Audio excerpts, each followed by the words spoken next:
The United States has spent decades constructing what many consider the most powerful economic empire in history. However, this once impenetrable fortress is now showing alarming signs of structural weakness. The cracks appearing in America's economic supremacy aren't primarily the result of military confrontation or conventional warfare, but rather a more subtle yet potentially more devastating force: the gradual reorientation of global trade away from American influence.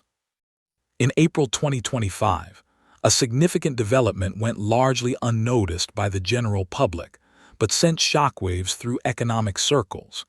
Senior American trade officials quietly floated a framework to review tariffs on Chinese imports, according to reporting by the Wall Street Journal. The timing of this leak was particularly telling. It came mere weeks after Chinese President Xi Jinping had secured a mammoth $180 billion commodities agreement with Brazil and Saudi Arabia. Markets responded swiftly and decisively to this news, with Yuan-denominated assets surging 2.3% in a single trading day. What made this market reaction so significant wasn't just the percentage increase, but what it symbolized. Investors worldwide interpreted America's potential tariff review not as a position of strength, but as a retreat. William Ranch of the Center for Strategic and International Studies captured this sentiment perfectly when he noted, "This is not recalibration, it's triage." Meanwhile, Beijing wasn't simply waiting for Washington's next move. In a calculated countermaneuver, China moved to tighten export quotas on critical minerals, further amplifying the growing perception that American leverage in the economic relationship is steadily eroding. What once stood as symbols of American economic dominance, tariffs, now increasingly resemble economic liabilities with cascading consequences. The years-long trade conflict between the United States and China has produced effects that few policy architects in Washington anticipated.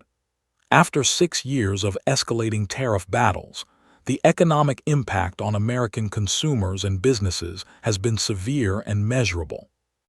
Bloomberg Economics reported in March 2025 that U.S. consumer prices for electronics, apparel, and home goods have risen by an average of 11.8%, compared to just 3.2% inflation in China's targeted export sectors. Today, the effective average U.S. tariff rate on strategic Chinese imports exceeds an astonishing 130%. Creating a crushing burden for small and medium-sized American businesses that rely on affordable imports to remain competitive. This economic self-harm is reflected in manufacturing output figures, with Jim Tankersley at the New York Times reporting that U.S. manufacturing shrank by 2.7% year-over-year in the first quarter of 2025, the steepest decline since the devastating financial crisis of 2008. While Wall Street adjusts its expectations downward in response to these troubling indicators, Beijing has demonstrated remarkable adaptability. Chinese goods now routinely flow through alternative channels including Vietnam, Indonesia, and Mexico, effectively neutralizing the pressure points that Washington strategists believed would be fatal to China's export economy. The harsh reality that few policymakers will publicly acknowledge is that decoupling, the severing of economic interdependence between the U.S. and China, sounds compelling in political speeches, but threatens economic disaster for key American industries. According to data from the U.S. Census Bureau in April 2025, over 82% of imported lithium-ion batteries, 67% of rare earth magnets, and 35% of consumer electronics still originate directly or indirectly from China, despite years of efforts to diversify supply chains. Goldman Sachs analysts estimate that replacing these Chinese imports with alternatives would increase costs by an average of 28% across consumer sectors within 18 months, an economic shock that would reverberate throughout the American economy. Real-world manifestations of this dependency are already visible. Ford's F-150 Lightning production, for instance, was forced to pause for 2 weeks in February due to semiconductor shortages tied to Chinese subcontractors, resulting in an estimated $780 million in lost revenue. What was once characterized as the Great Uncoupling now increasingly resembles a self-inflicted economic tourniquet, and the full extent of the damage has yet to materialize. While tariff policies dominate headlines and political discourse, a far more dangerous threat lurks beneath the surface of America's economic landscape: the mounting federal debt. According to projections from the Congressional Budget Office, U.S. federal debt will surpass a staggering $37 trillion by December 2025, reaching 126% of GDP, the highest peacetime debt burden in modern American history. Servicing this monumental debt already consumes over 9% of GDP annually, according to analysis from Moody's Analytics. This situation is rendered even more precarious by China's strategic reduction of its U.S. Treasury holdings, which have declined by another $118 billion over the past 12 months, bringing total Chinese ownership to a 20-year low. Mark Soyle, a former U.S. Treasury official, issued a stark warning in the Financial Times this March. If Asian capital starts flowing east instead of west, America's fiscal flexibility evaporates. The implications of this assessment are profound. If debt service costs increase by just 1.5%, Washington may have no choice but to eliminate tariffs and surrender whatever remaining leverage it possesses simply to prevent financial markets from spiraling into crisis. As Washington escalated its tariff strategy, Beijing was methodically securing what may prove to be the most vital pressure points in the global economy: energy and natural resources. On February 17th, China signed a groundbreaking agreement with Saudi Aramco for 25-year crude oil deliveries denominated entirely in yuan, with the deal valued at $75 billion over its term, as reported by Reuters. Days later, China secured a 30-year LNG import contract from Qatar Energy worth $45 billion, while simultaneously finalizing rare earth mineral partnerships with Zimbabwe and the Democratic Republic of Congo. These moves represent more than mere commercial transactions. They constitute a comprehensive strategic effort to insulate the Chinese economy from American financial pressure. Helen McCrayoft at RBC Capital Markets summarized Beijing's approach with striking clarity. China is methodically removing any future scenario where U.S. financial pressure matters.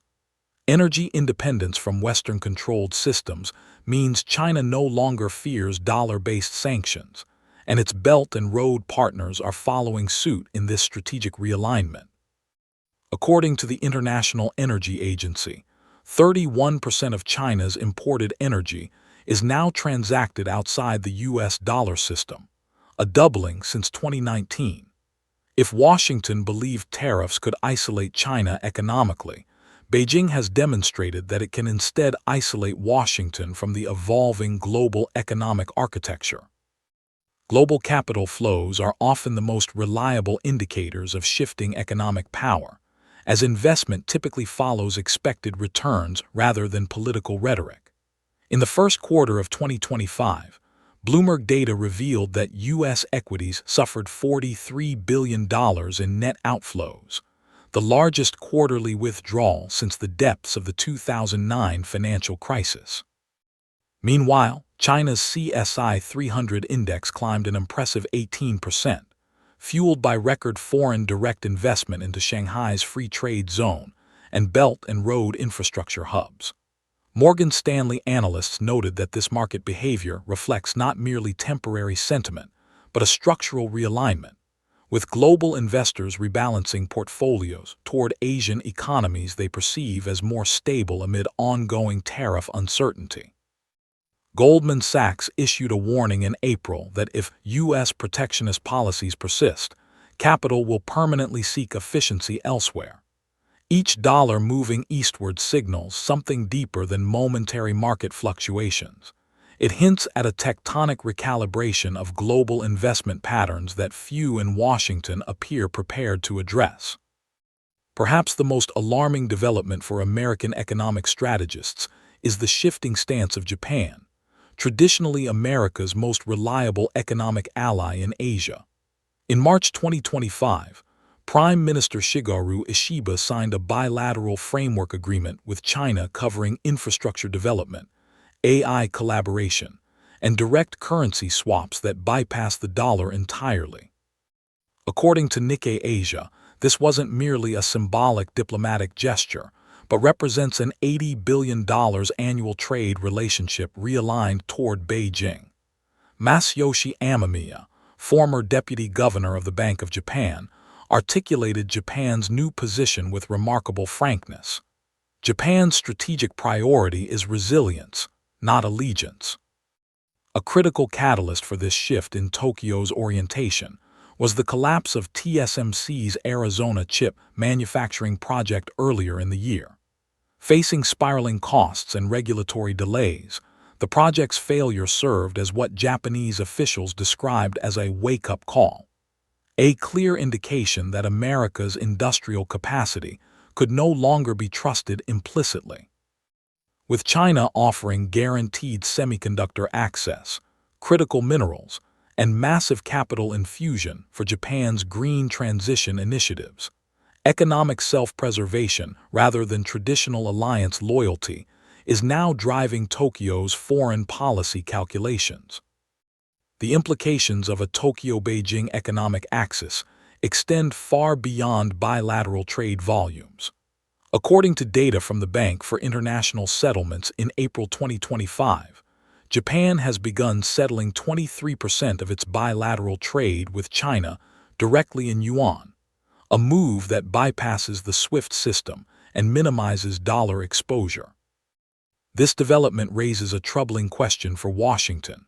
If Japan, a cornerstone of the post-war economic order, is hedging against dollar dominance, how long before other nations follow suit? The potential cascade effect is considerable.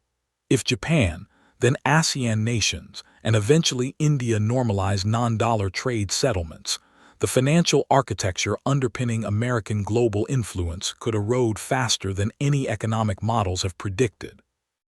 HSBC economists have warned that even a 15% global reduction in dollar reserves could push U.S. long-term interest rates up by 1.7 percentage points, potentially triggering a $480 billion annual surge in debt servicing costs by 2028.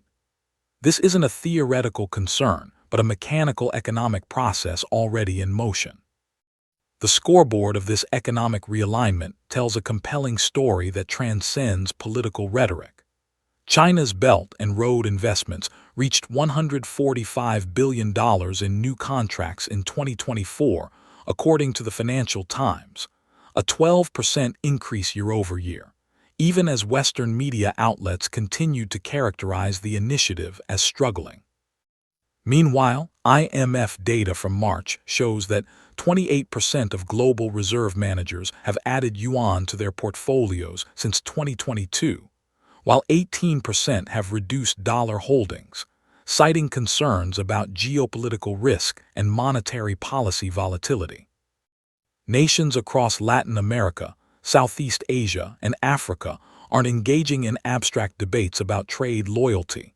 They're signing tangible deals denominated in yuan and strengthening supply networks through Chinese-built ports, pipelines, and railways. In practical terms, economic power is no longer measured primarily through press releases or diplomatic speeches, but through shipping manifests, balance sheets, and bond issuances. By these metrics, global economic influence is moving away from Washington at a velocity that few American policymakers seem willing or able to acknowledge, much less address effectively. The U.S.-China trade war isn't ending. It's mutating into something far more consequential as China secures key commodity relationships, rebuilds financial alliances, and carves new pathways for global commerce. America now faces a fundamental choice that no official in Washington appears ready to articulate publicly. Adapt to this emerging economic reality or watch as the dollar's global role, America's debt sustainability, and its economic preeminence all unravel simultaneously. The implications extend beyond economic statistics to the very foundation of American global influence. As one power rises while another struggles to maintain its position, we are witnessing not just a trade dispute, but potentially a historic transfer of economic gravity, one that could permanently reshape the international financial order for generations to come.